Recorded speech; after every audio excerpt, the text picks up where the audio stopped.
What's good, beautiful people? It's your main man, Big G, here on Industry Talk, and welcome to Primetime Pop, the hottest information resource outlet for all things entertainment. Breaking news, celebrity interviews, and the hot topics of the day. Make sure to like, subscribe, and follow us on all social media platforms. Our Facebook, Instagram, TikTok, Snapchat, you name it, we're on it. Just Google us. Boss Talk Podcast 101 Primetime.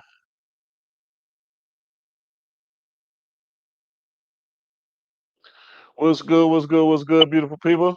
It's your main man, Big G. And once again, we are here with Industry Talk. I have a special guest in the building, straight from the motherland. I don't want to talk about Alabama like that. I ain't gonna give Alabama a lot of props. But my brother, Fred Cook, aka Freaky the Pimp, straight out of Alabama. We ain't gonna give credit to the city, but I know him by way of the Golden Gulf Coast, Mississippi, past Christian, Mississippi. My brother, Freaky the Pimp, what's going on with it, man?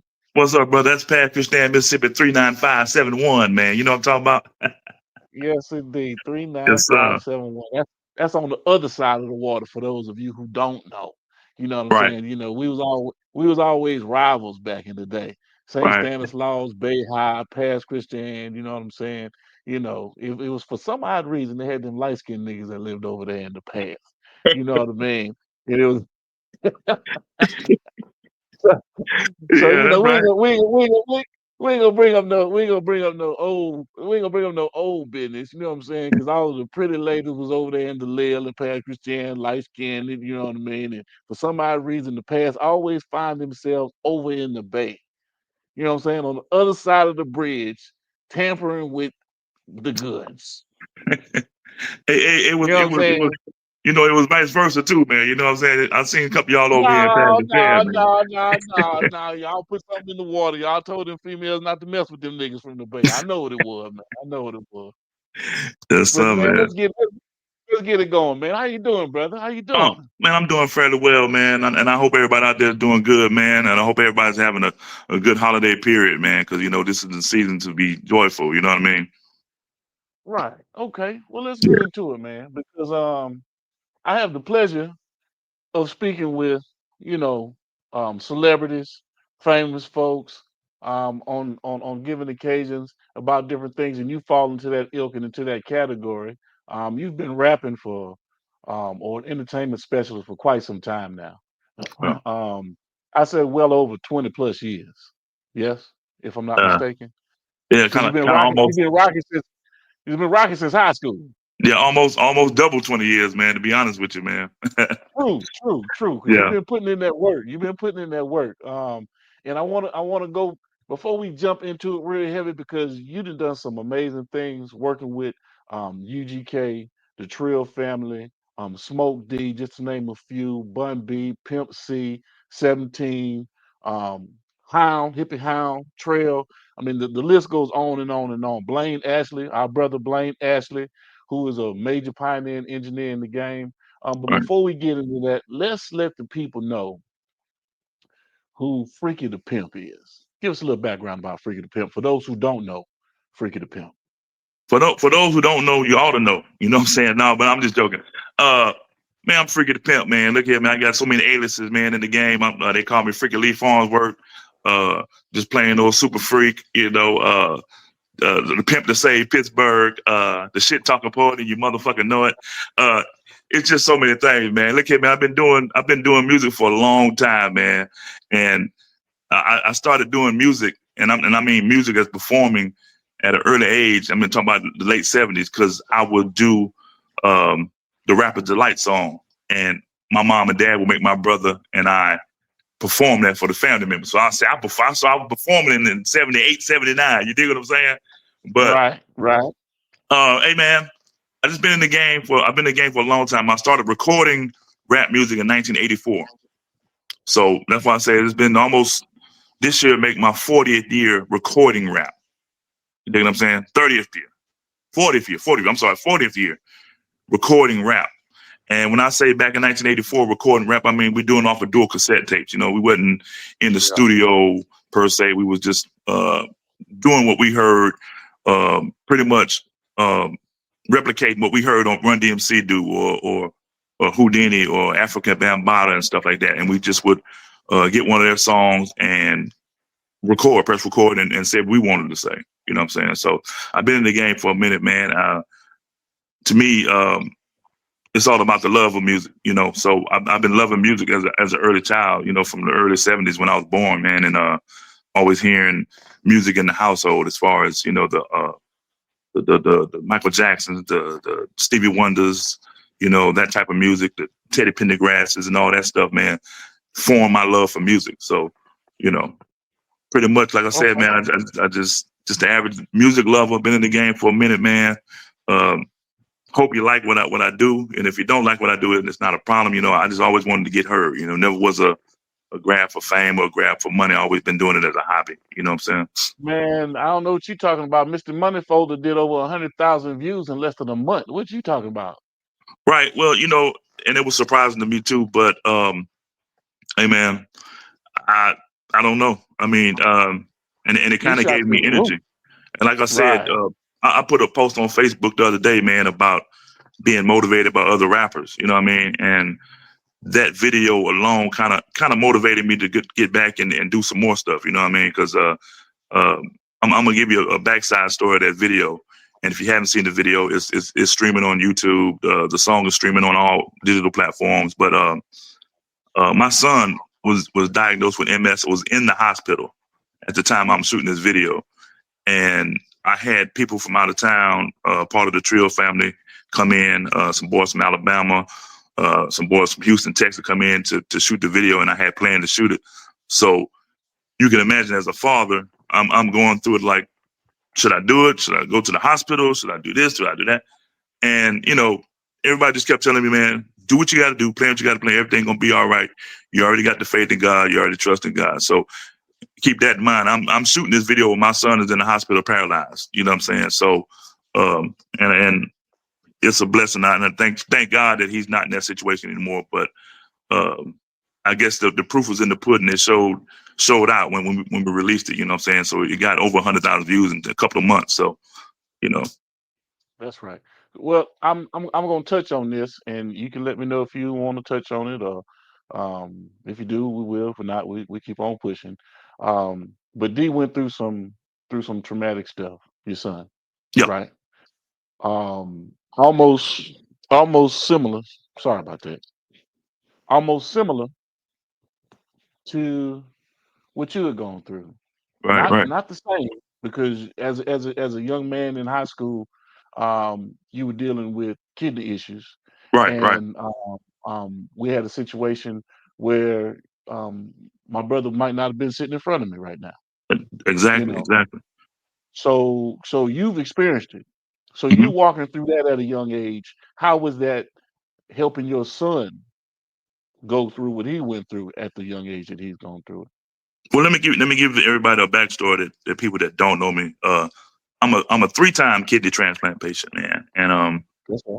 That's right. uh, praise God. You know, what I went through and what he went through was very, very different. But all I can tell him is what I went through, and told him that this is his cross to bear, and Right. he had to remain strong. When I was going through it, man, I was at an early age. You know, I was on dialysis.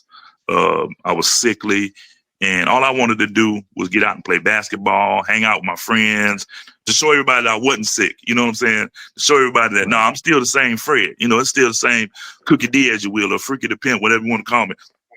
I'm That's still right. him. I'm still hanging out. I'm still shooting basketball, and Mhm. that gave me solace. You know, You still that play the you still show play football too. You still play football and football too. everything. You had a So, terrible like I towel said, out there, you know. Yeah, yeah, yeah. even though, I can dispute one of those wins y'all had against us, but I'm not. I don't want to hear all that. I don't want to hear that. But again, that gave me solace, man, and it gave me strength, and it gave me faith.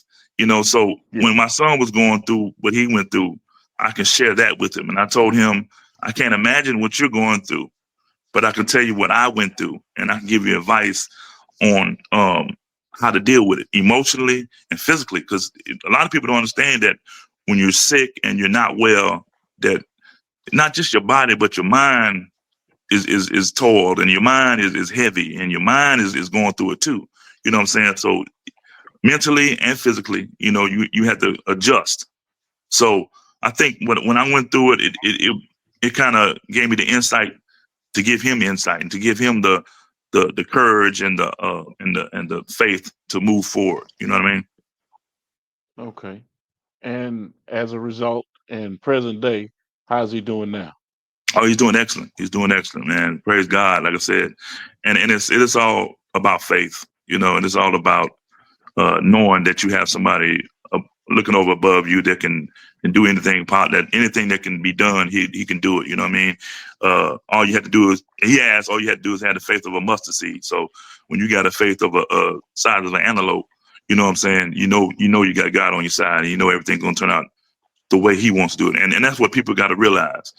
And I don't mean this to be like like I'm preaching anything, but people got to No, realize, see, man, that speak it, man. This is your testimony. This is why we're here. We want people to right, know what you've gone through. This is industry talk, the ups and downs of everything that you've gone through, right, and how you've gotten to where you are present day. That's the beauty in the story. exactly. But people have to realize that you can pray for anything and you can ask for anything, but God's will be done. So whatever God's will be done. So you have to accept God's will. You know what I mean? So it could have been a situation where my son couldn't have walked again, and that was God's will. That would have been God's will, and I would have had to accept that. You see what I'm saying? So when you're praying to your God, whoever your God may be, and that's multi-religious. I believe in deity, the belief in one God. So that covers all, Muslims, Jewish, even Greek mythology. They believed in several gods, but they only believed in one major god, which was Zeus. You see what I'm saying? But whoever you pray to, you pray for God's will to be done. And whatever God's will, whatever He wills, it will be done. So you have to accept that. You can't go around saying, I'm praying, I want to win the lottery. You don't win the lottery because that's not God's will. You see what I'm saying? Mhm, mhm. So let's switch gears right quick, and let's talk about the music and the state of Mississippi, the state of music and entertainment, and what's going on, and some of the pioneers that you can reflect on that helped shape Mississippi to where we are present day, and how we're going to move going forward. Because we've had some serious people come through the state, and I know that you've touched pretty much all of them. So Right. talk to us about Well, again, man, like I said, I started recording rap in 1984, and I'm like I said, even though it was on a dual cassette player, we didn't have no microphones. We were just yelling over music. Me and my cousin, my brother, Big Jake, shout out to him, my personal manager, uh, Mix Maestro, as you know him now, the DJ. We were in a room just recording rap, and the only people that we knew in Mississippi that was doing anything was because some guys in Jackson, and I don't even remember their name, but I knew we've heard some stuff that was coming out of Jackson, which led to being groups like Wildlife Society, Recent Bigelow. These guys came along a little bit later, but it was a group in Jackson that we saw that was rapping, and we wanted to do the same thing. But our main focus was to be just like Run DMC. That was our thing. We rapped just like Run DMC. We did everything Run DMC. Um, as far as the state of Mississippi, like I said, I feel like, and I may be wrong, but I tell everybody this, that we are, and that group I named are the first ones that I know that was recording rap in the South, down south on the Gulf Coast of Mississippi, and we went and we did talent shows. We was doing talent shows in 1985. We were performing with the radio station, which was Fox 96 back then, back in 1986, 1985, 1986, doing local bazaars, local concerts. They would bring us in. Anybody they brought in for a concert, they would bring us in to open up. Fast forward until the guys like David Banner uh, and the Crooked Letters, him and Cosmikaze, a good friend of mine up in Jackson, Mississippi. Mr. They Frank. were the first. I think they were the first ones that made noise to let everybody know that Mississippi had a rap scene, because people that's from Mississippi to understand that there was no local support. You know what I'm saying? There was no fan base where it's saying, "Hey man, I want to go see just you in concert. I don't want to go see Kool Moe Dee. I want to see you." You know what I mean? I want to buy your record. I want to buy your poster. I want your poster hanging up in my. We didn't have that in Mississippi. We had the cats from New Orleans. They followed. We had the cats from Atlanta. They would follow. The cats from Houston. They would follow. And majorly back then, the cats from New York and the cats from LA, because that's what everybody was focused on. You dig what I'm saying? But on the local scene, it was hard for us because we didn't have the DJs playing our music in the clubs. We didn't have the promoters booking us for shows, knowing that, like I said, I've been doing this since '84. You know what I'm saying? I've been recording and being seen since '84. I've been like I said, I've been doing plenty of shows with the radio station. I've been on TV. I've been all this stuff since 1984. I done traveled. You dig what I'm saying? So even in saying that, the state of Mississippi has a lot of talent that people don't know. I can mention some names that like Iceberg Supreme, our brother Iceberg Supreme, super producer. You know what I'm saying? Out of Moss Point, Mississippi. Excellent artist. You know what I'm saying? Brother J Mac from Gulfport. And it's I can go on and name some of these cats, man. And before I mentioned our brother 17, out of Pakistan, Hippie Hound, Phenom, all these guys, man, are talent that hasn't been heard properly. And they've been heard, but not properly. Except for 17, I'll take that back because he's more. We'll get to that later. But cats like David Banner in Jackson, we had the chance to get with him and reach out with him and do music with him, talk with him. He would come down in a red van back in the day when there's just David Banner, and he would park outside our houses and sleep in the van. Would never come in the house. He would be down here for weeks and sleep in the van. That's the David Banner I know. You know what I mean? Like I said, Reese and Bigelow, it was a group in Jackson called Wildlife Society when I was at Jackson State. And that was one of my favorite groups, but they don't get the recognition. You know what I'm saying? Our brother Smoke D is another brother, man. He's been doing it for a long time, affiliated with UGK. Matter of fact, he's actually an official member, original member of UGK. You know what I mean? So he was going to be UGK's next product before he went and did his time. You know what I mean? So, but going forward, man, I mean, I just see it. I've been saying it for years, and I keep saying it, man. Mississippi has a whole bunch of talent, but no support. If we start supporting these artists, we start showing them love, and I'm talking about when we support them. I mean, the DJ gonna have to start spinning the records. That's how music is broken. The club owners gonna have to start booking these guys to do shows. That's how you get seen. You know what I'm saying? You can't just be on the internet and doing videos and say, I'm from Gulfport, Mississippi, I'm from Long Beach, I'm from Jackson, I'm from Greenville, and expect people just to follow you. You see what I'm saying? You got to have a natural following, which was mean you got to move crowds. You got to have first. You had to have the product. You know what I mean, to move the crowd. Then you got to have a good product. A good product, right? And then you got to have the vision. You got to be seen. You can't be, hey man, I'm just gonna do these videos, and everybody gonna know me. Speaking of my son, he just walked in the door. My brother. Let me see him. Let me see him. Galen want to see you, man. Trail for life. Galen want to see you. What's and going on, B?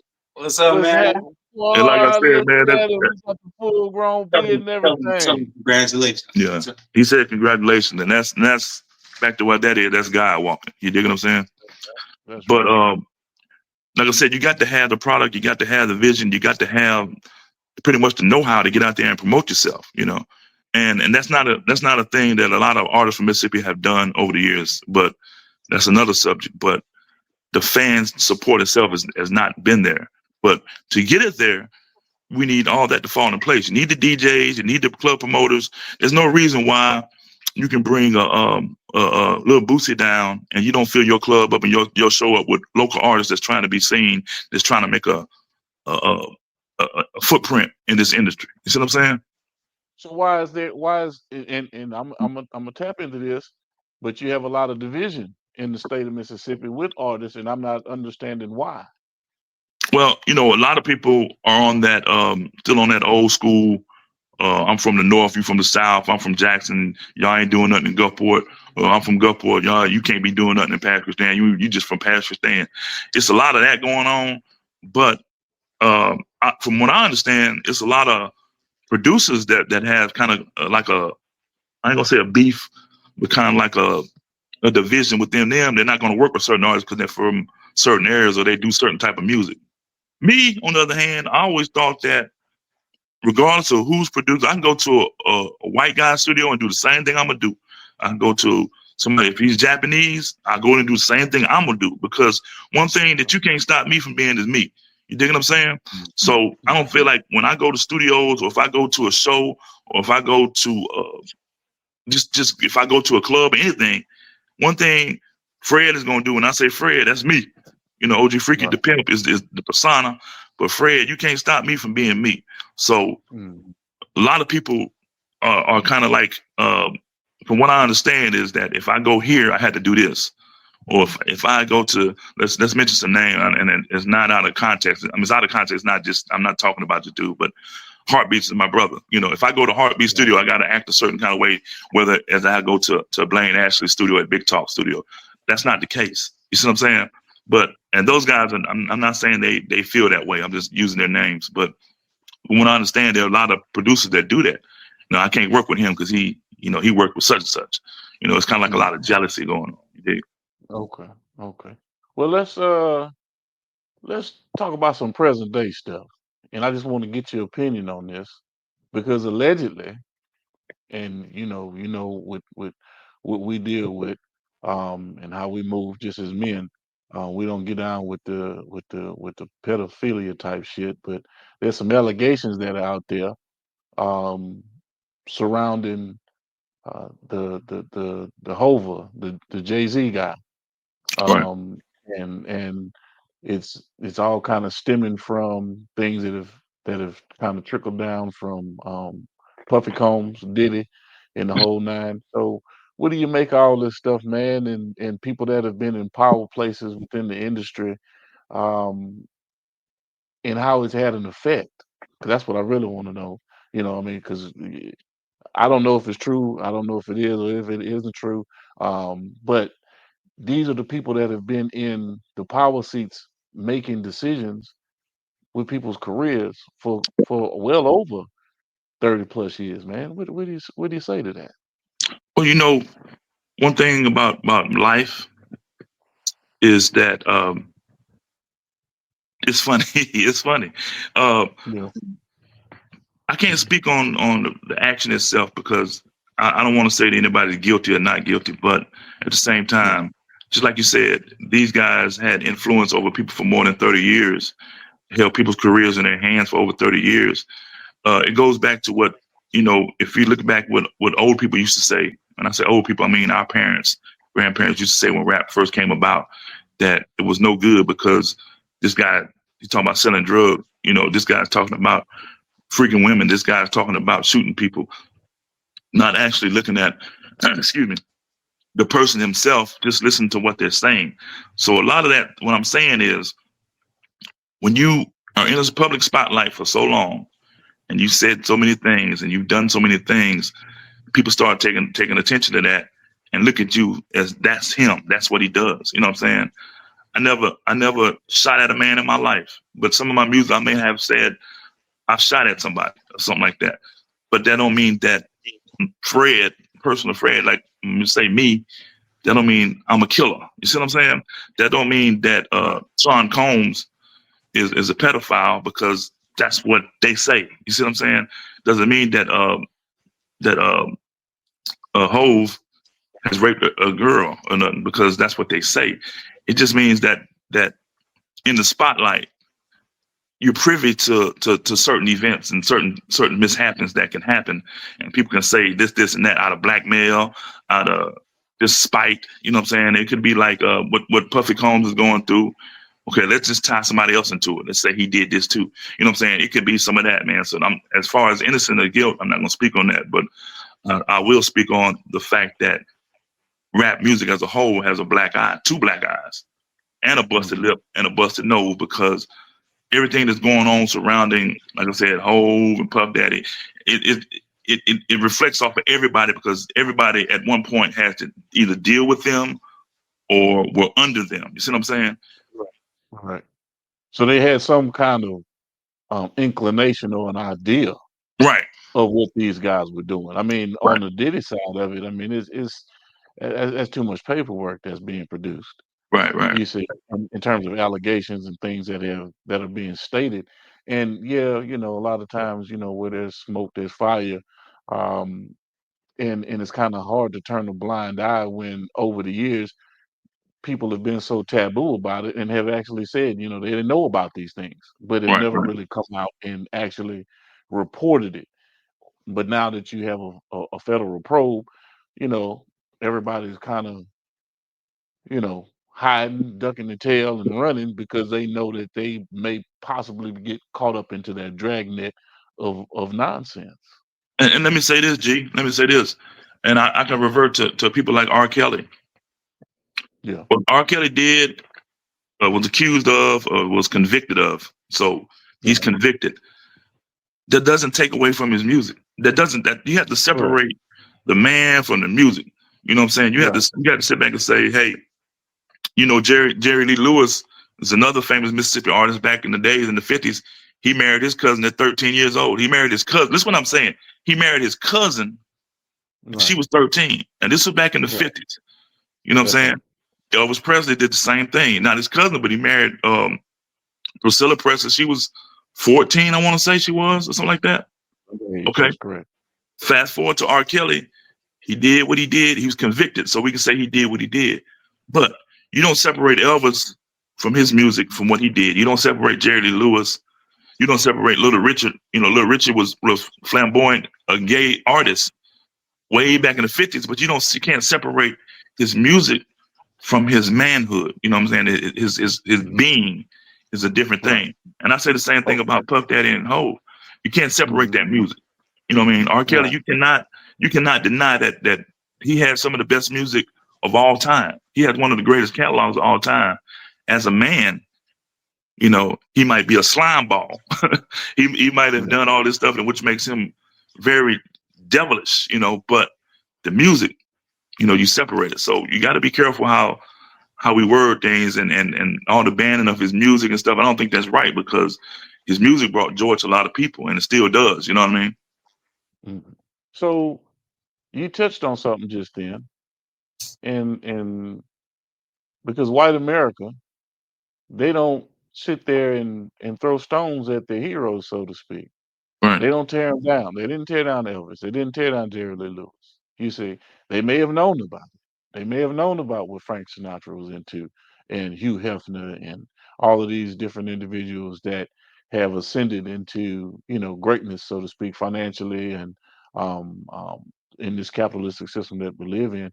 But you never really heard anybody come out and be outlandish with their personal lives. But in Black America, Black folks in our culture, we hanging you up, upside down on the cross by your toes, right, right, and we putting it out for the world to see, and we want to know every bit of everything that you've gone through so that we can sit there instead of just browbeat you, as opposed to trying to figure out, how do we accept the fact, like you say, that it's happened, that's that individual, but we separate the music. And anybody sitting there saying let's ban Elvis's music. right, right, His right, his his estate still makes money off of that music. right, right. But in R. Kelly's case, it'd be hard pressed to see him in rotation or any kind of royalties be gained because of what he's been convicted of and him sitting in prison right now, present day. Right. Well, let me say this, man, because a lot of people they think they know about the music industry. They really don't. You know, they think Yeah, there's a lot of people that think there's like 2,000 record companies out there. That's not the case. There's only it's not. three or four Major, major majors. record That's right. companies, right? That's right. And let's Sony, say Sony, Universal. Sony Yeah. Universal, and what's the other one? I can't think. Everything else is a subsidiary, like Right, Atlantic and Atlantic, all of these. CBS, all that stuff is yeah. But That's right. let's say Sony. Now you see what they did to Michael Jackson. You Yeah. see how they treated Michael Jackson when he, especially after he bought the Sony, the catalog. The You know, catalog as soon as and the he bought that Beatles. catalog, what Mm-hmm. did they do?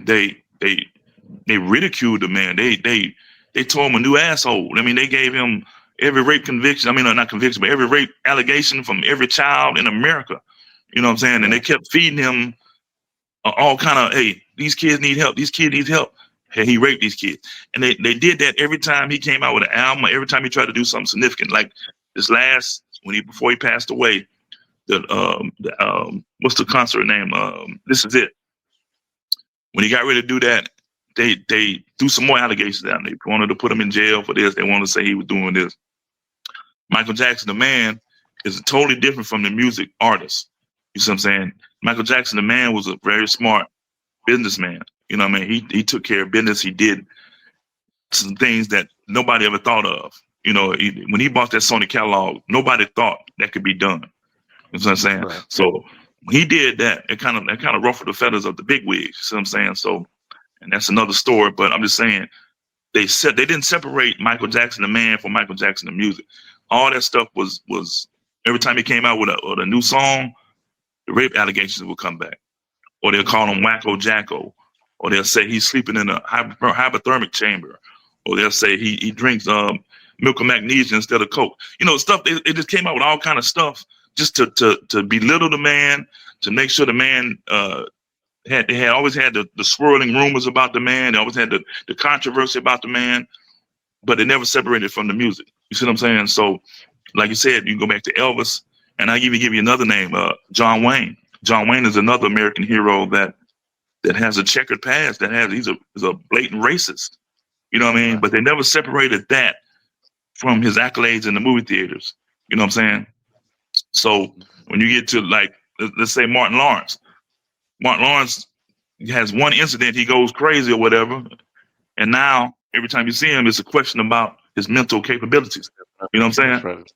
And they Yeah. can't separate Martin the man from Martin the comedian. You see what I'm saying?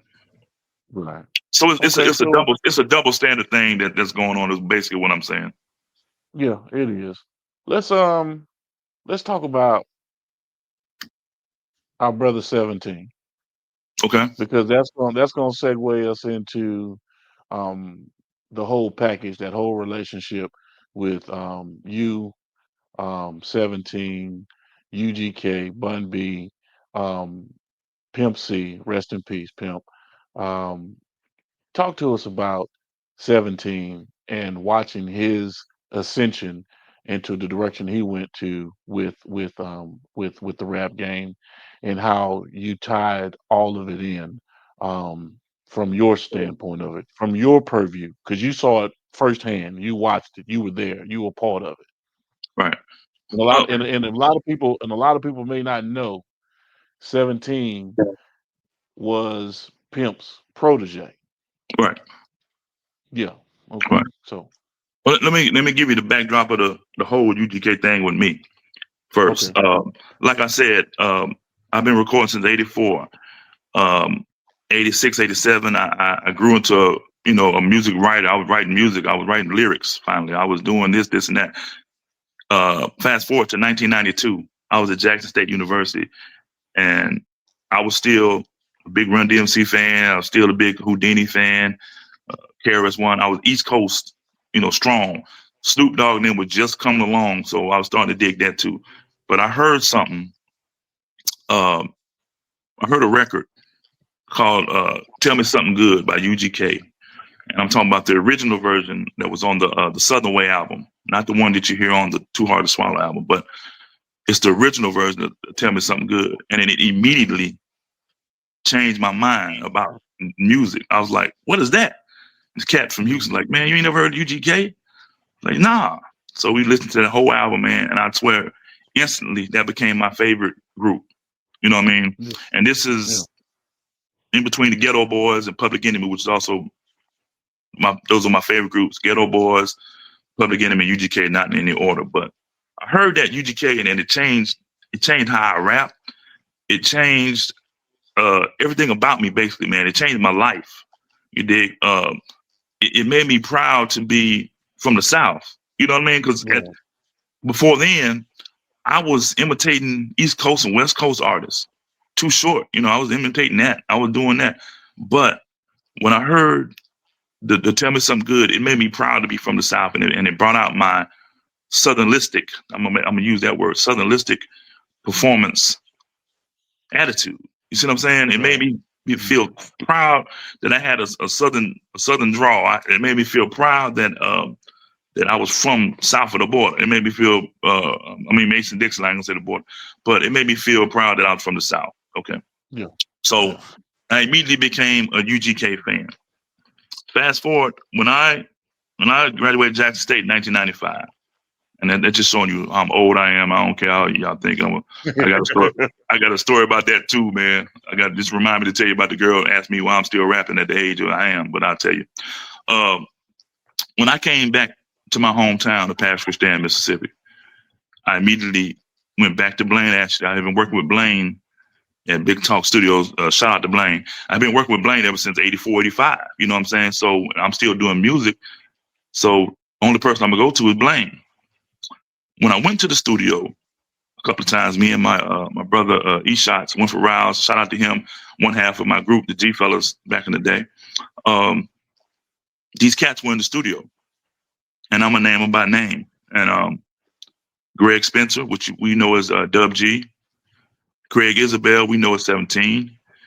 Uh, Lil Hound was Lil Hound, Kentrell Bell, Hippie Hound, uh, Reggie Williams, Phenom. These four guys were in the studio, and they were working on music.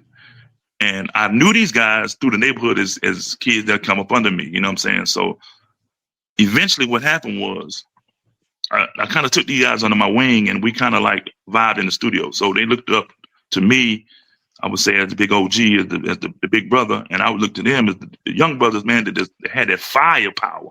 I'm talking about Mm. music. They were doing music that I wouldn't have done.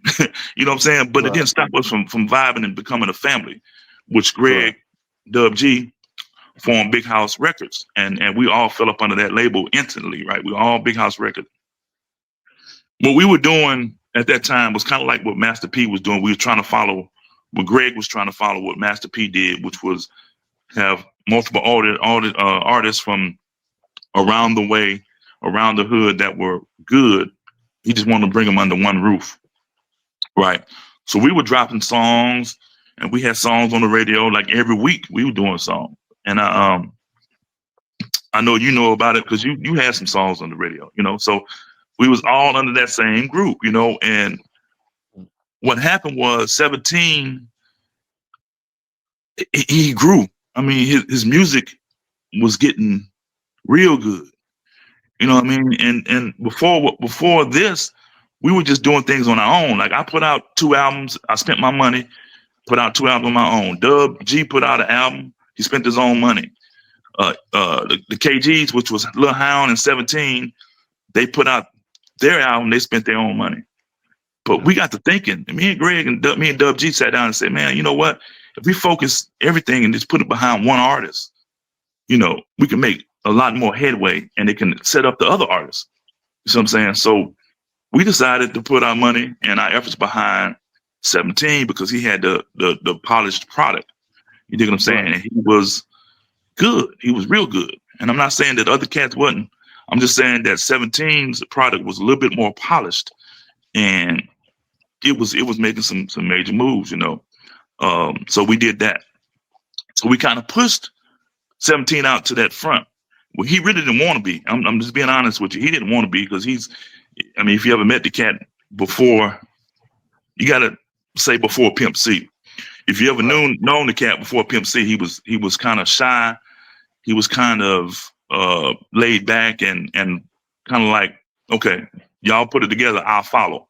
You dig what I'm saying? But once Greg, and I keep saying Greg, I'm gonna say his artist name, Dub G. When Dub G decided that was his label, and we were gonna focus behind 17 and push it to the forefront, we created a monster. And I'm just gonna be honest, we Mhm. created a monster. But at that point, it was a good monster because And let me say this right quick too. And I'm gonna let you continue your story. Dub G was spitting that fire too now. oh yeah, Okay. And let me Dub, say this, Dub was dope. and let me say this, and the same well with Hound, and the same well And with Phenom, Hound and and Phenom, and, yeah. and the same well is the Philosopher. But the thing was this, to show you that we had grown as men. And I would like to say I was putting out good music too.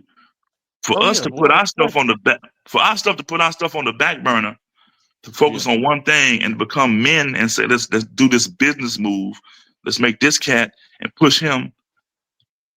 And that show we had grown as men. You know what I'm saying?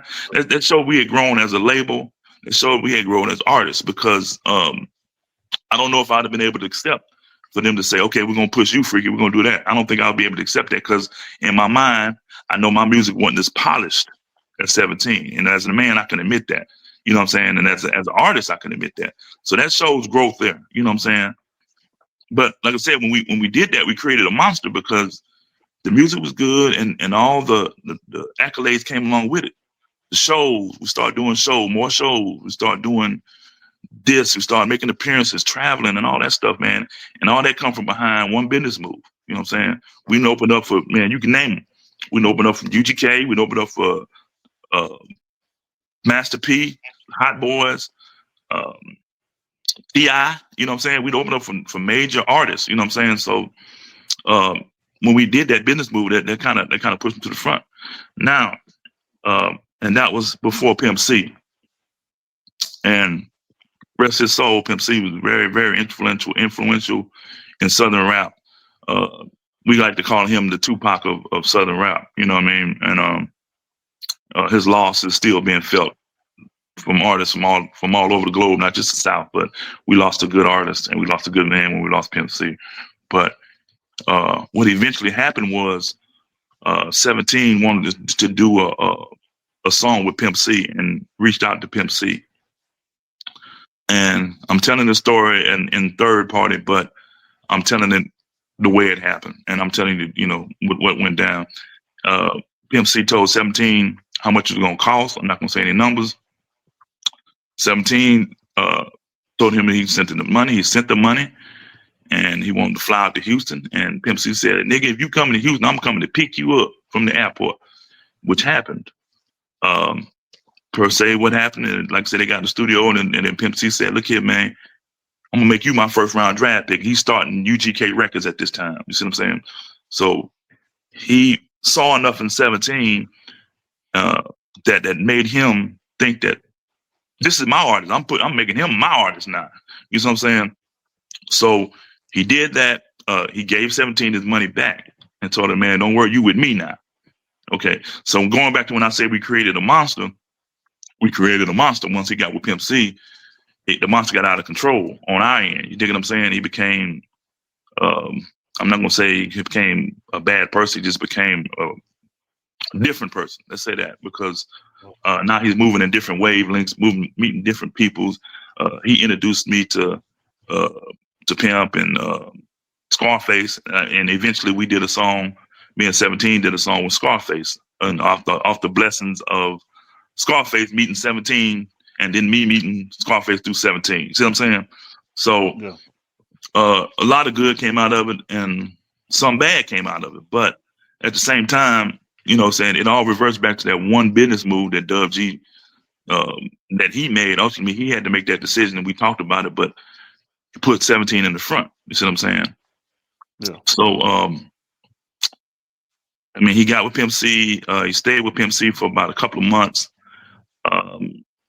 Pimp C ended up passing away within, I think it was 6 or 7 months. He passed away, but and after that, Craig Isabel, the man that I know, that my brother that I had under my wing, he actually he the one that really changed. It wasn't 17 artists. It was the person himself. You see what I'm saying? Which made it Right. difficult for us to continue big brother, little brother relationship. We remain brothers. Let me say that to this day, man. I periodically talk to him. I have no love, I ain't gonna say I don't have no love lost, but I have I have a love in my heart for him always because he's always been my little brother. This the little cat that I would take to the club when he didn't have no money, and I would spring for him. Hey man, I'm getting you in the club. We're gonna drink. We're gonna have a good time because you with me. You know what I'm saying? That's the same kid that I saw in the studio that kind of blew everybody away. You know what I'm saying? He's still the same dude to me. You know, on that level. But things happen in on the music side that wasn't pronounced of the person Craig Isabel. Like I said, we got to separate the man from the music. In this instance, we got to separate the man from the action. You see what I'm saying? His actions were not brotherly love. Like, you see what I'm saying? That makes sense. That's right. Right. But they were still his actions, and that's not you're not the only person that I've spoken to in reference to that. Right. Um, our good brother, because I can't forget Chosen, Sir Chosen Knowledge. He was a part of that whole mix with Miss Vision Right. as well. He actually within that 2 month span was out in Houston filming the documentary, Right. Right. if I'm not mistaken. He had parts in that, him and Mixed Breed. Yeah. Great. There are a lot of people that put their eggs in that basket, and whether it was ego, whether it was the collaboration, and it drove him to becoming who you say was just kind of off the rails from the person that we knew. Right. Um, Right. you know, it it it it kind of speaks, volumes. There again, we talking about Diddy and Hove and the men that they are. We having situations not that extreme, but when you know that you're dealing with people that like you say are your brothers, your family, you consider them family, and they do things adverse or just out of the norm when you know deep down inside that these people have invested in you, invested in your future, invested in your success. Because Dub G didn't have to do that. Freaky didn't have to Right. do that. Right. Um, um, uh, Reggie didn't have to do that. Trail, the whole coalition, Blaine, everybody didn't have to step back and say, we'll put our things to the side and want to push you because we could see the success in that.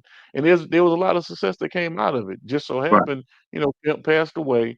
And there may be some emotional trauma or grieving that 17 was going through as a result of the loss of Pimp, because he kind of fell out with Bun B as Right. Right. well, and said some pretty derogatory things about his wife, which I can't sit there and respect that on any level, because you bring in kids and wives or spouses into a situation that's supposed to be man shit. So keep it there. You know what I'm saying? And then on the other side of it, that's just entertainment shit. That ain't got nothing to do Right. with life. You talking about, you know, music industry type stuff. So um I wanted to reach out to 17, because like I say, he's a part of our brotherhood. You know what Right. I mean? He is one of us. He is family. Um, but there's some folks, because I've talked to Boss Talk. I've talked to my man E with Boss Mm-hmm. Talk, and Pimp and Ken. We just had Pimp and Ken on here the other day. Pimp gonna speak good about 17, regardless, because that's an artist that he's working with. Right. Um, but when I'm speaking to E about what's going on, he says straight up. He said, "Man, because I asked him, I say, man, I want to get 17, on Boss Talk 101. Let's talk about it." You know what I'm saying? Because you got a lot of people that say that they were the original proteges of Pimp C. And I know for a fact that 17 was that guy, you know, that came under his wing. Right. And Right. he said, man, it ain't gonna happen because of what he's done, Right. and because of him out there just speaking um bad and putting it out there on the internet when all it takes is a phone call. Right. All it takes is if you got problems with people, hey man, you don't display that out on the internet. Let's get behind closed doors and hash this out. You know what I'm saying? If we got to take it to the street and duke it out, let's do that. But Right. still, it doesn't have to be a public display of something that could get a whole hell of a lot worse than what it is. Because Bun really got a lot of clout in the game. Right. And let me speak on that level, G, if you don't mind. I don't mean Yeah, to cut you please off. do. But No, please. the thing about it was, and this is, hey man, this is something I'm telling you. This is a industry talk exclusive because I'm telling you this, and this is the God's honest truth. After Pimp passed away, the internal positioning and jockeying for position within the UGK records began. Um, Mama West, of course, was left with UGK Records, and Mama West, rest her soul, had a chance to meet a beautiful lady. Pops from UGK Records, both of them were beautiful people. I love them, but rest their soul, both of them. But the jockeying for position began, and other artists they tried to blackball and shine out on 17 because of who he was and how he came into the game. Um, Pimp C pushed 17 ahead of everybody that's been around. These guys have been around Pimp C for years. So now all of a sudden 17 coming in the business within a couple of months, and now he's the number one draft pick. He's the protege. And let's clarify this right now for anybody that has any doubt. 17, Craig Isabel is the protege of Pimp C. That come out of Pimp C mouth. That come out of all the hoopla. It really did. I mean, he put Pimp C produced two albums. One of them was with Lil Bootsy and Webby. The other one was 17 certified. So that should tell you within itself right then and there that Pimp C had love for this guy. Pimp C pushed this guy ahead, kind of like the same thing that Greg Dub G Spencer did, put 17 ahead. You see what I'm saying? Now, when all this was going down, when all this jockeying for position was going down, I was still friends with 17. Like I say, he's still my brother, but I was friends. I'm talking about like talking every day, giving advice and everything. And I told him then, you have to watch your back because these guys they're not loyal to you. They're loyal to Pimp C. See what I'm saying? Now that Pimp C is gone, anything can happen. He was living in Houston at the time. He ended up moving to Las Vegas, but the hatred for him was there because of some of the things he did and some things he said while Pimp C was alive. Now, keep in mind, we're talking about Pimp C. We're talking about one of the legendary artists from the South, not just rap artists, music personas. He was a prophet almost. You dig what I'm saying? Right. Not just in his music, in the words he was speaking, which could have caused his untimely death, but that's another subject.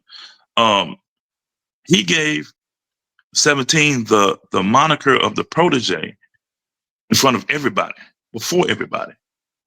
You see what I'm saying? So that right there would cause a lot of hatred in some of these guys that's been around for 10 years and waiting for their chance just to say we're affiliated with Pimp C. Now you push this other dude from Mississippi ahead. You see what I'm saying? So he had guys coming at him. He had guys fighting him. He was I'm not gonna mention their names, but it was some guys that was involved in UGK Records that I had their personal numbers because I had them to watch over 17. I reached out to these guys and said, listen, that's my little brother while he's in Houston. If anything go down, call me. You dig what I'm saying? So I got a phone call at 4:00 in the morning. And this person's on the other end. He's like, man, I got some bad news. So immediately my heart dropped because I'm thinking they did something. They harmed my brother. They killed my brother. They did something, but he's like, nah, man, me and 17 got into a fight in the club because he just acting so damn funny, man. He just, he disrespected Mama West, he doing this and that, man, which was a relief to me because I thought he may have been killed. You see what I'm saying? 4:00 in the morning. What else I'm expecting? I'm not expecting about a fight in the club. We can talk about that tomorrow. So it was people that was at his throat. It's still people from Houston, Texas, that Dallas, Texas, that don't like 17, the artist. You know what I mean? They try to blackball him. They try to they say bad things. They send out threats, on his life and everything. And I know this personally because, I've seen some of the texts that some of these people send them. You know what I'm saying? But having said all that, when he did what he did with Bun, and this is before I met Bun B. He was on the internet saying things that may have been true, but like I told 17, I said, that's not your story to tell.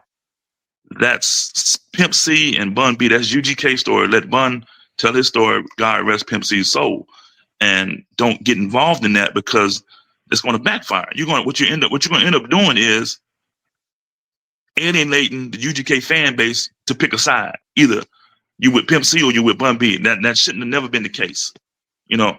And when he was doing that, I was always in there and said, Greg, you shouldn't have did that. Don't do that, bro. Don't get involved in that.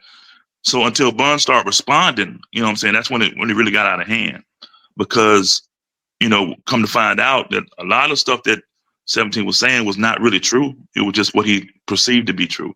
You know what I'm saying? So he was going off of what his belief is. Now, after I met Bun and sat down and talked with Bun, the first thing he asked me, and again, shout out to Smoke D, because I met Bun B through Smoke D at a concert we did. And Bun, we sat down with Bun in his trailer and we talked. And he said, now, he asked me personally, he said, you 17 brother, homeboy, what's up? I said, that's my homeboy. And I said, I apologize for the things that had been said. He said, no, you don't have to apologize. He a grown ass man. He said, I just want to handle it as a man. And that's the last thing he said about 17. He didn't say nothing else about 17, And we've been appearing with Bun in different places and different venues and different shows and stuff. We did a concert in Gulfport, Mississippi, in 2022. It was just me and Bun. You know what I mean? So he never said anything else about 17. So I don't want nobody thinking that that we sit back having long lasting conversations about 17. But the back to what I was saying was when he started that the avenue to trash Bun on the internet, I asked him to stop, and that was kind of like the beginning of our falling out, because he was doing things that, shouldn't have been done. And then one thing led to another. I found out some stuff about when we did the Scarface song. I found out he cheated me out of some money. I'll elaborate on that a little bit. I was living in Pittsburgh, Pennsylvania at the time. I talked to Scarface and 17. They were in Miami at a concert. We talked about doing the song. Found out how much the song was. I sent all the money to 17. He's my brother. He's the one that's Scarface is coming to Gulfport, Mississippi to do a concert. They're going to record after the concert, and they're going to send me the music, and I'm going to record my verse. We'll talk about the video later. That's what the plan was. But come to find out, and I'm not going to mention no name, that 17 supposedly cheated me out of like $1,900, and when I found that out, of course, I had to see what's going on. Why?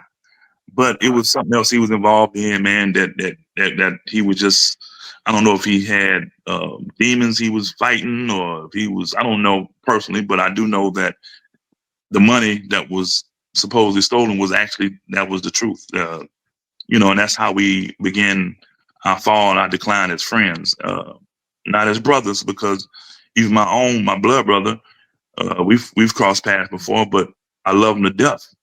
I give him I give him the backside of my brain if he needed. You know what I'm saying? That's my brother. Right.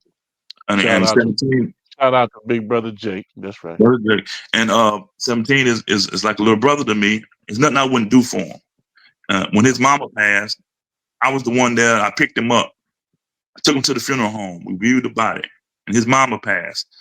And I'm saying, and again, man, I don't want to get too personal with what he went through, but I'm saying this because it's the truth, and I know he would tell you the same thing, and I can tell him the same thing in the face. And that's how I am as a man, and it's different avenues that I've traveled as a man that gave me that kind of persona.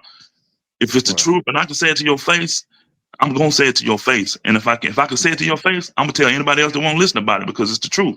We can argue about it if you want to, but it's the truth. I know it's the truth. Right. When his mama passed, and rest her soul, Mama Val was like a mother to all of us in that clique, because she was always cooking for us, and she was always supporting everything we did. She was 17's.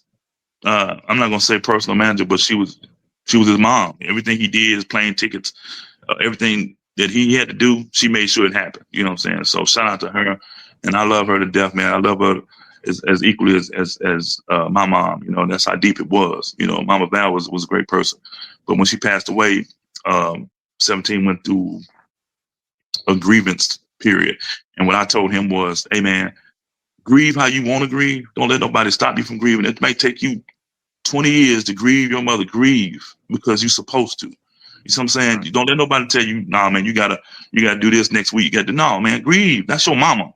You see what I'm saying? Mhm. So what I did was I picked him up. He lived in Hattiesburg. I picked him up, brought him down to one of the casinos, and set him up in the room for a week, and just let him get by himself. And I checked on him, and just like a brother would, man.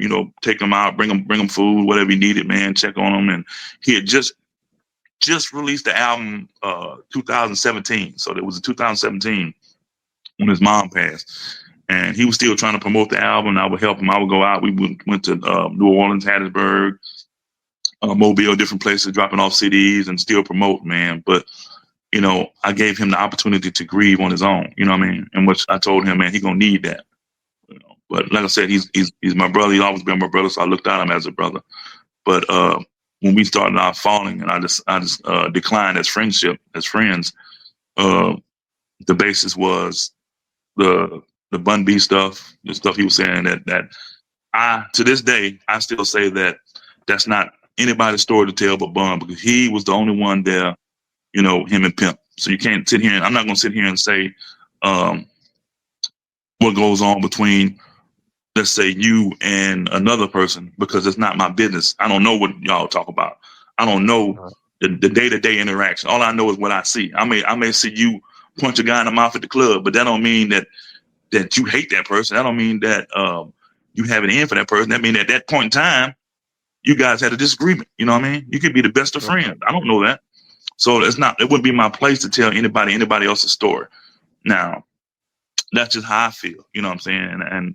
And that comes from just being a part of, like I said, being a part of certain organizations that we don't do that. You know what I'm saying? We tell, if we like I said, if it's the truth, we're going to tell the truth. We're not going to sit here and elaborate and say, well, I think the truth is. No, when I come at you, and I know you personally, when you come at me, I know exactly what you're telling me is the exact truth, and that's how it happened. You know what I mean? Right. So that's how I want people to understand. That's how I am as a man, first of all. You know what I'm saying? Right. The rap music and all the other stuff could take a back seat behind who I am as a man. You see? Right. So, That's right. That's right. yeah. Well, let's a couple more things, and then I'm gonna let you go because I know you got to get to it. Um, I want to know because you spoke on it a little bit. Run DMC, the East Coast, Too Short, West Coast, but I still need to know um, OG Freaky the Pimp's top three, your top three influences that helped you shape your career as a rap artist. Your top three. It don't have to be in any particular order. Well, I'm gonna give you an order because I know exactly. And first and foremost, man, when I heard, and I can do it more as not as persons or people, as far as songs and incidents. You know what I mean? But Um, that's the influence. Yeah, that's the influence. um, Rappers Delight. I mean, man. I mean, Okay. as a kid, when I heard that song, I mean, I learned.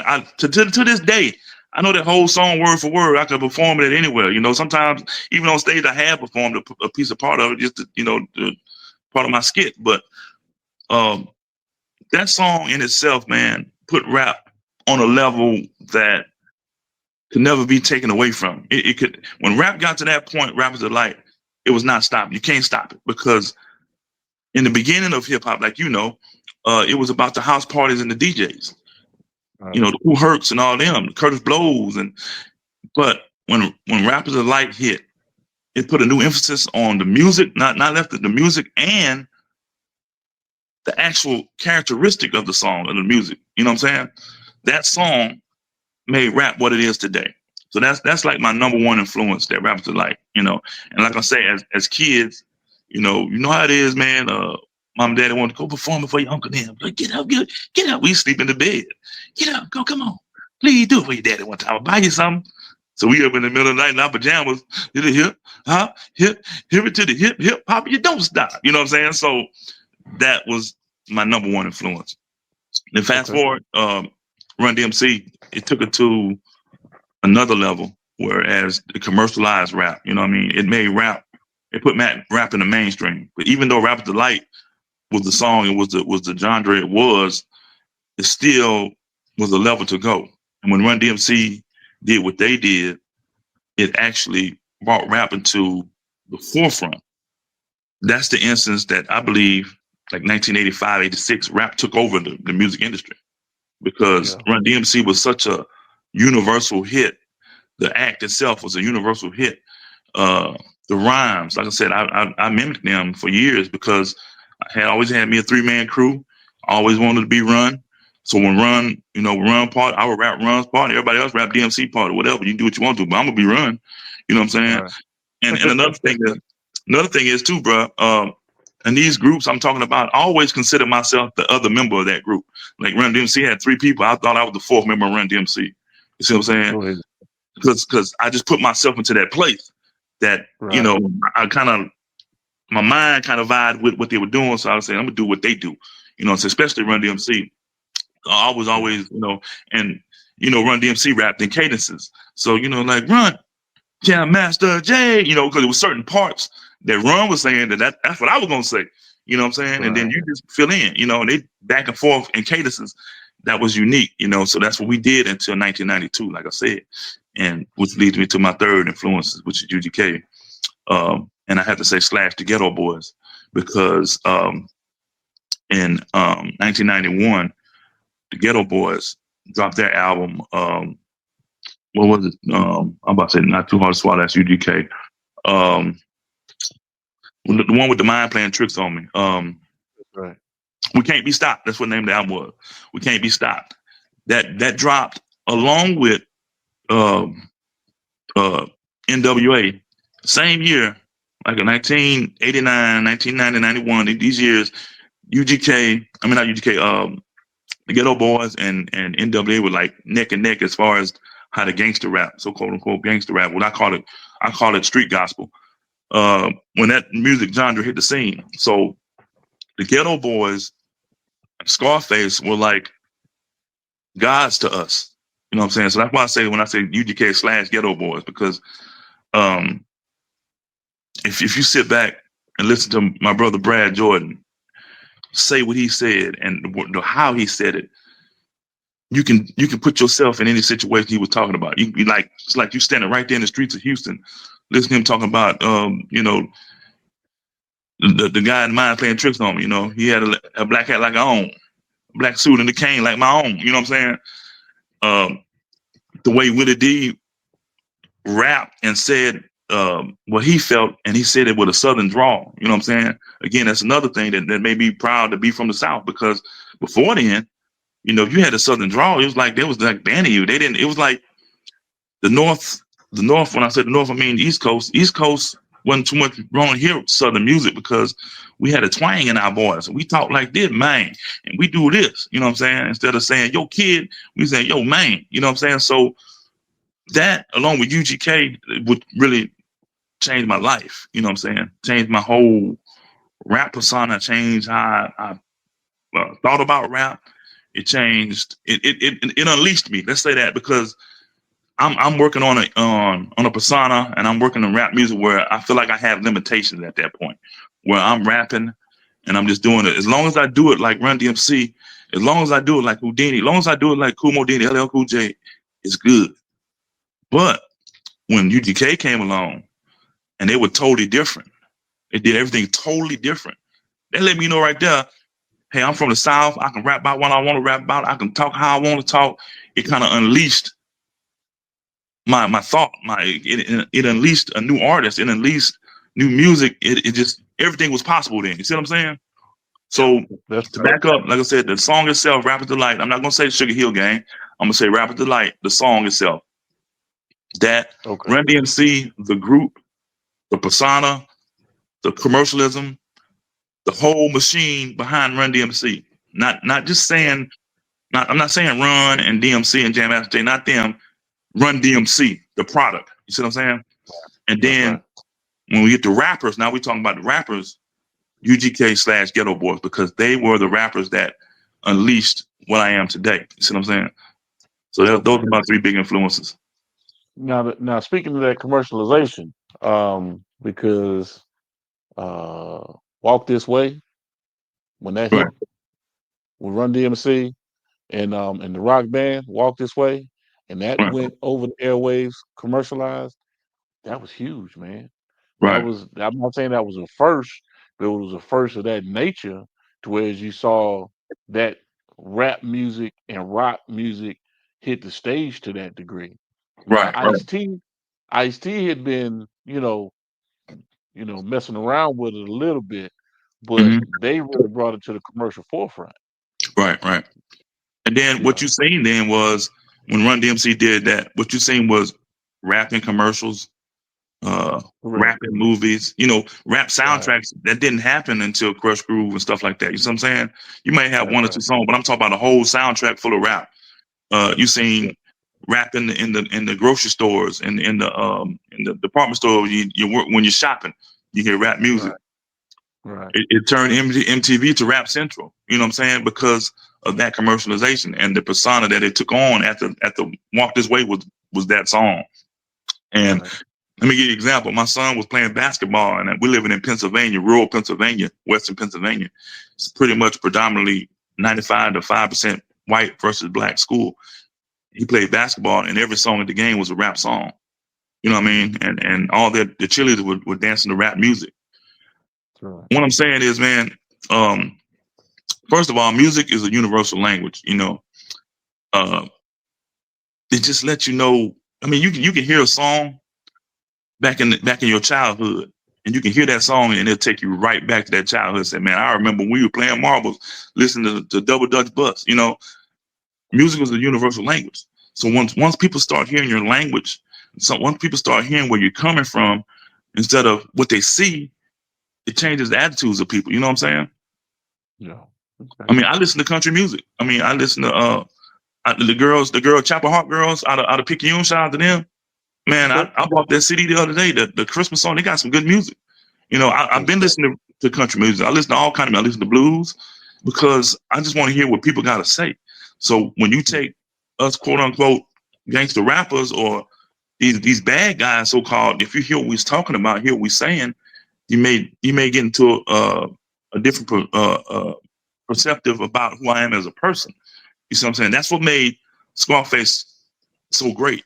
That's what made Pimp so great. That's what made people like 8 Ball, MJG so great. Outkast. That's what made 3000 so great. Just listen to what he's saying. You know, Mhm. Okay. So let me ask you this, because we gon' I think we've been talking for about an hour now, man. Good conversation. and it's always Um, good conversation. that's right. That's right. I want to know what Freaky the Pimp has coming down the pipeline. You have some new music in the works. Um, tell us about it. And not only that, but also let the people know how to get in contact with you, how to reach out with you, or how to reach out to your social media, whether it be Face Space, Snap, Flip, whatever that stuff is. How they get in contact with you on all those different platforms. Let me show you my head first. My head is always clean, and the beard is always pristine. That's my moniker. I'm saying Freaky the Pimp, Church Tabernacle. So each, but listen, I'm gonna tell you this. I'm gonna start by this. A young lady asked me she's not a young lady. And this is when I'm gonna tell you this. She's like, I'm not gonna say my age, but I'm up there. I've been rapping for 40 years, man. And put Uh-huh. like this, I started at the age of 11. So you put that, do the math. Okay. Well, So let me just say this. If we know each other and I'm 53, okay, I'm gonna just leave it there.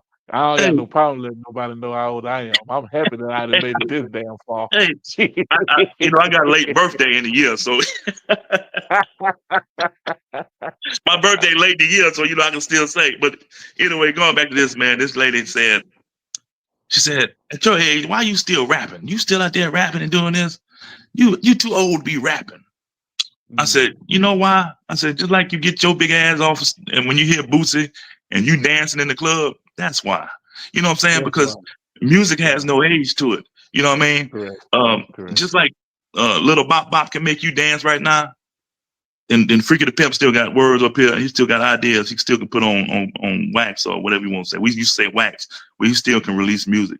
Having said that, I have a couple of releases coming out the first part of the quarter, the new year. One of them is actually a gospel song, but it's a street gospel song. So um it's not like it's gonna make you catch the Holy Ghost, but it's gonna make you think about what I said. And it's called Nobody Knows. Because nobody knows the trouble that you go through. Nobody knows the trouble that I'm going through. All we know is that what we see is what we see. And just what you see may not be what it is. You dig what I'm saying? So that's pretty much what the song is saying. That should be, I wanted to release it towards the end of this year, but things happen. So first quarter next year is going to release, and the video is going to come after that. I have another song called I'm Sorry, and it's old school Freakie da Pimp. I'm talking about stuff. I'm talking about women. And I'm talking bad about them. I'm not gonna sit there and say that I'm an angel, but I'm talking bad about women. But I'm talking bad about the bad women. You dig what I'm saying? I'm not talking about all women ain't queens and all women ain't hoes. You dig what I'm saying? So I'm talking about the ones on the latter end of what I said. So that song will be coming out the first quarter of the year. Also, I'm in a group called DSP, and it means the Down South Players. Shout out to my boy Hendall from Birmingham, Alabama, Bo Mack from Mobile, Alabama, and Big Tim, from Mobile, Alabama. We have a group called DSP, and we're working on our album.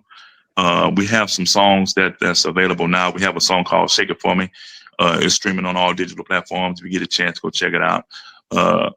When I say the DSP guys, we're that group that's part of the branch off the UGK family. That's the group that's part of the, that goes to the Buns concerts and affiliated with Bun B, affiliated with Smoke D and that side. See what I'm saying? So we're working on our album that should be released sometime next year. And hey man, I'm gonna keep moving, and until I get through doing what I'm gonna do, until I get through saying what I'm gonna say, I'm gonna keep moving. I'm gonna keep shaking. I'm gonna keep breaking. I'm gonna keep breaking. I'm gonna break over the coals and break over these holes. But I'm gonna keep doing what I do until I get tired of saying what I'm gonna say. And that don't mean I'm gonna put an album out. That don't mean I'm gonna when I stop recording. That don't mean I'm gonna stop doing music. You know what I'm saying? Because it's a difference between doing music and recording. You can do anything in music. I can get somebody's child and motivate them and take them under my wing and show them how to get in the studio and to make music and how to write raps and how to do that. Or I can go and write raps for people and say, here, write this. I wrote this for you. Recite that. So music it's not going to stop for me because I love music. You know what I'm saying? It's always, for me, been about the love of music. It never been about no recognition. You know what I'm saying? It's never been about getting any awards. It's never been about getting fame. It's never been about getting fortune. Because if that's the case, I'd have been out of it a long time ago. Because like I said, down here in Mississippi, people don't support. You see what I'm saying? And I know I talk to people from Oklahoma City. I talk to people from California. Their neighborhood don't support them. I talk to people from Houston. And I mean, I got people, and I look at my streams on my digital platform. Most of my streams come from Houston, Dallas, El Paso, and I got some in Florida and a lot of it in Atlanta. You know what I mean? But the top three is like Houston, Dallas, and El Paso.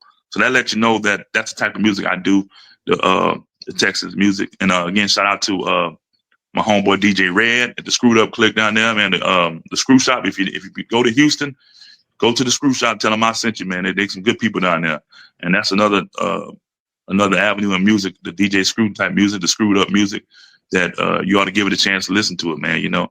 But personally, like I said, back to me, I'm still doing music. I'm still going to be dropping music. Those two songs going to be the first two I drop coming in the first quarter of next year. The videos are coming too. I did that Scarface video. And the funny thing about the Scarface song, it's never been released.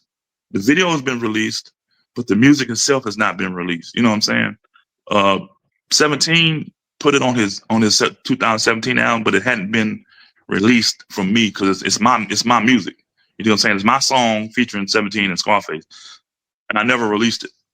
But this year I'm gonna release that music just so people can hear what the story behind it. I'm gonna always tell the story behind it, but so people can hear what the song turned out to be. You know what I'm saying? It was a pretty good song, if you ask me. But like I said, it's a blessing to even be affiliated with the likes of Scarface, the likes of Bun B, the likes of Pimp C, rest his soul. You know what I'm saying? Those type of people, man. Um, I mean, I've been there and I've done it, man. I tell everybody that know me, that don't know me, man. Hey, man, I opened up for UGK. I opened up for 8 Ball MJG in Tallahassee, Florida. It was me, Winfrey Rouse, which is E Shots, 8 Ball, and MJG. There was just us four on the stage in Tallahassee, Florida. Ain't nobody ever heard of us before. That comes through networking. You know what I'm saying? And that's the next message I want to get out to some of these younger cats and some of these people that old heads that think they know it all. You still have to network. You still have to get out and let everybody know who you are, what you're about, and what you want to do and what you will do. You see what I'm saying? Because if I sit back over here with all this music I got over 100 songs and I have recorded or about to record over 100 in my phone. If I sit back here with my 100 songs, ain't nobody gonna know who Freakie da Pimp is. You see what I'm saying? If I don't get out and say, hey man, hey DJ, play this song, how they gonna just go on the internet and say, I'm gonna look for somebody new. Okay, here he is. No, you have to network these people. So it's like a cycle. You have to network, and then the people you network with has to reciprocate the fact that you did network with them, and then okay, the DJ's got to play your song. If you can reach out to him, play the song. You never know what happened. I have a club song called Halo Block with me and Lil Hound. Not one DJ played it, and I reached out to several DJs. Not one DJ played it. I got a clean version, sent to the radio station, never played. That's fine, because I'm always like this. If you don't like my music, you ain't got to choose it. But at the same time, if I'm strong enough, and I think the strongest song strong enough to go and do what I do, I'm not gonna send it to you if I think it's a weak song. I'm not gonna send it to the DJs and say, hey man, just play it just because it's me, because I don't work like that. One of my best friends in life is Mix Maestro, like I said, the DJ. And he worked at multiple radio stations. He still does. He does a lot of mixes, a lot of shows, and he never one time, and you can ask yourself, how I came to him and said, play this because it's me. I tell you to play this because I think it's good. And then every time I send him something, he would play it. And that's just how our relationship was. And that's been like my brother for years. You know what I'm saying? We started this stuff together. You know what I'm saying? But back to who I am and what I'm doing. Like I said, new songs are coming out. You can reach me. I'm willing to do features. And you know, when people say feature, they get scared about, oh, how much you gonna charge? Hey man, reach out to me. Just talk to me. I did features for free. I did features just for the hell of it, because I had the music in my heart and I had the idea in my head. When I hear your song, I'm like, yeah, man, I'm gonna do this. Don't worry, I ain't charging that. We're gonna do it. You know what I'm saying? So reach out to me. OG Freakie da Pimp on YouTube. You can Google me, OG Freakie da Pimp. Facebook is just Fred Cook, but I do have Freakie da Pimp a page. But contact me through Fred Cook on Facebook. YouTube is Freakie da Pimp, and TikTok is Freakie da Pimp. So any avenue you got to reach out to me, man. Reach out to me. If you're looking for somebody who want to do a feature, if you're looking for advice, if you're looking for somebody that's been there and say, hey man, I did it, I do this, I do that, and looking for advice on how to get started, or a little layway, some of the people I know I can turn you on to, just reach out to me, man. Just reach out to me, and I'm more than happy to say, hey man, I'm gonna do this with you because I like you, or just because you reached out to me, I'm gonna throw you this bone. You see what I'm saying? So you never know. A closed mouth never get fed. So always open your mouth and be ready to be fed if you come and deal with me. You know what I'm saying? And I have to shout out Down South Royalty. Is just the hoodie I got on.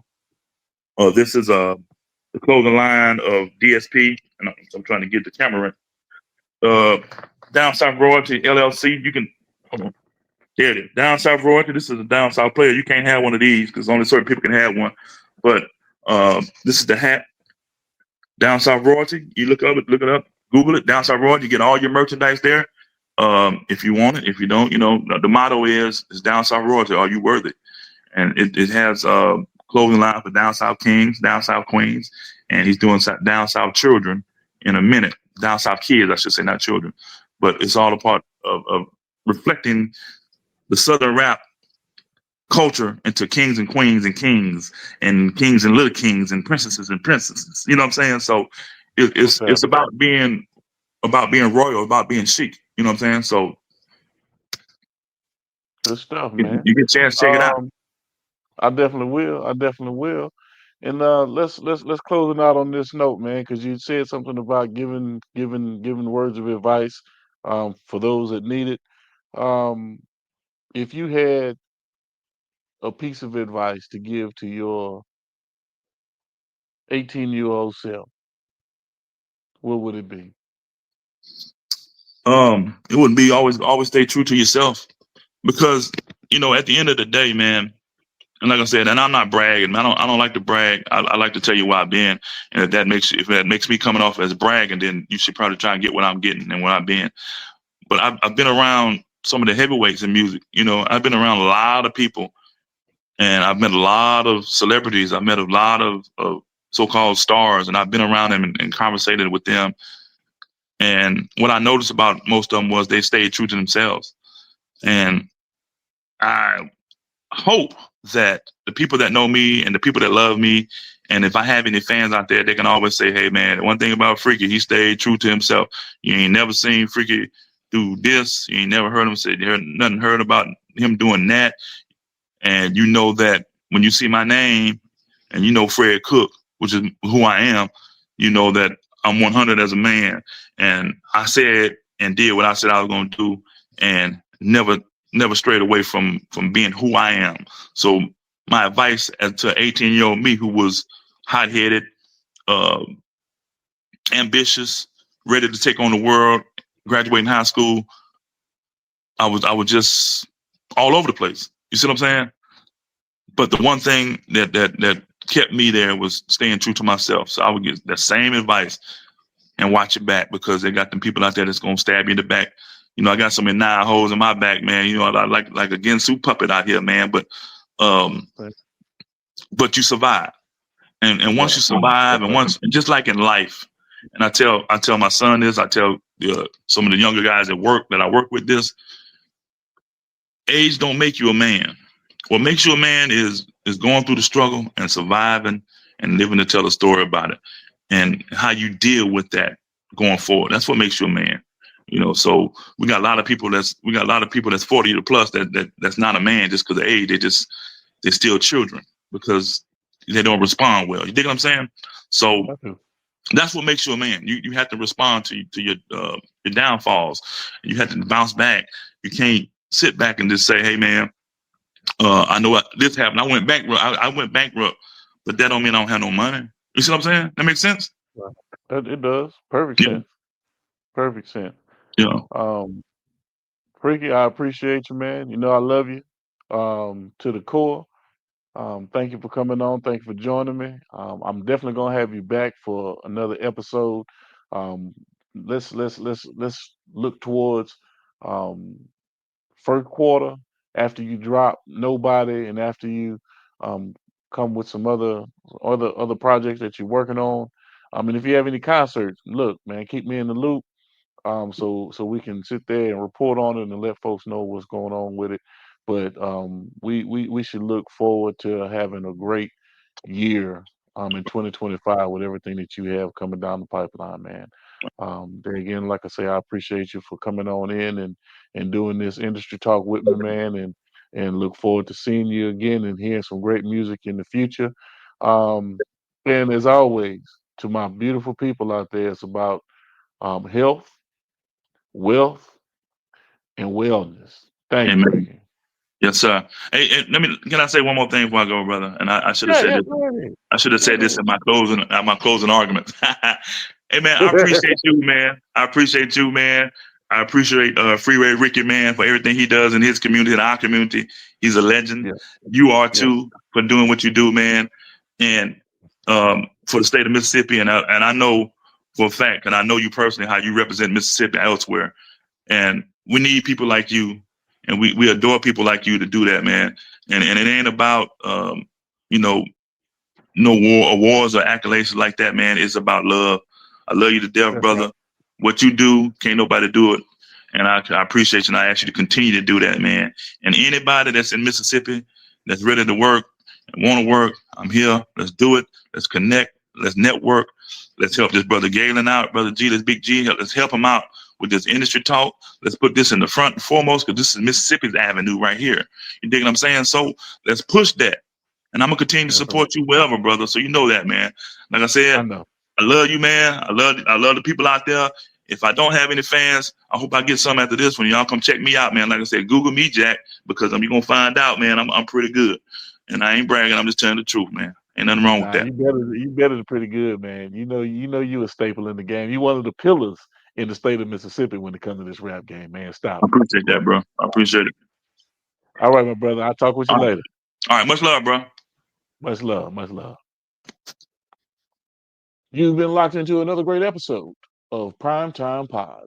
Major salute to our guest, and remember, ain't no time like prime time. This your main man, Big G, with Industry Talk, and remember to like, share, and subscribe to our network, Primetime Pod. And as always, beautiful people, it's about health, wealth, and wellness.